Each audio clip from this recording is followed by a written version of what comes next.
जो motion under gravity मतलब जब हम एक ऑब्जेक्ट को, ये एक ऑब्जेक्ट है, ठीक है, अर्थ के सरफेस से कुछ हाइट पे हमने इसको छोड़ा है, ठीक है, इसे छोड़ दिया, तो ये क्या करेगा?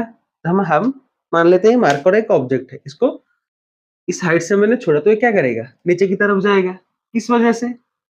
ये ऑब्जेक्ट भी उसी वजह से नीचे की तरफ जाएगा। तो ये जो नीचे आएगा किसकी वजह से आएगा? ये जो अर्थ का सरफेस है यहाँ से यहाँ तक ये कुछ हाइट पे है, ठीक है, अर्थ का जो ग्रेविटेशन है उसकी वजह से ये क्या करेगा? इसके ऊपर ग्रेविटेशनल फोर्स लगेगा, उसी वजह से ये ऑब्जेक्ट नीचे की तरफ आएगा, जैसे ये मार्कर नीचे की तरफ आ रहा है, ठीक है।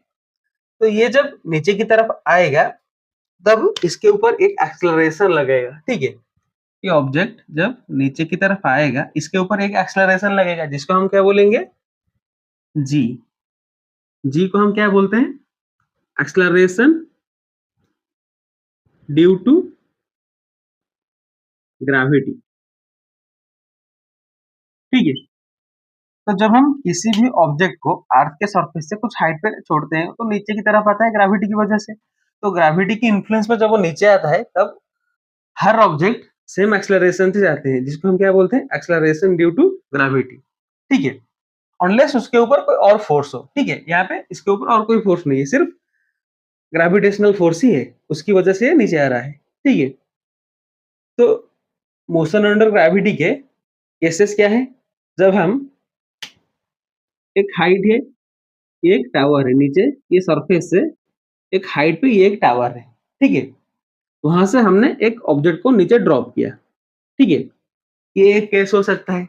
या फिर हमने नीचे से एक ऑब्जेक्ट को ऊपर फेंका, ठीक है, वो ऐसे ऊपर गया, फिर ग्रेविटी की वजह से नीचे आया। जब ये ऊपर जा रहा है तब भी इसके ऊपर ग्रेविटी नीचे ही लग रही है, ठीक है। धीरे धीरे इसका यहाँ से हमने इसको कुछ वेलोसिटी देके ऊपर फेंका होगा, तो ये वेलोसिटी इसका धीरे धीरे जाएगा, जीरो पे पहुंचेगा, फिर ये नीचे की तरफ आएगा, ठीक है। तो ये सब क्या है? मोशन और ग्रेविटी के कुछ कंडीशंस हैं। ऊपर से फ्री फॉल किया जा सकता है, या फिर नीचे से ऊपर थ्रो किया जा सकता है, या फिर ऊपर से ही हम यहाँ नीचे कुछ वेलोसिटी से इसे फेंक सकते हैं, ठीक है।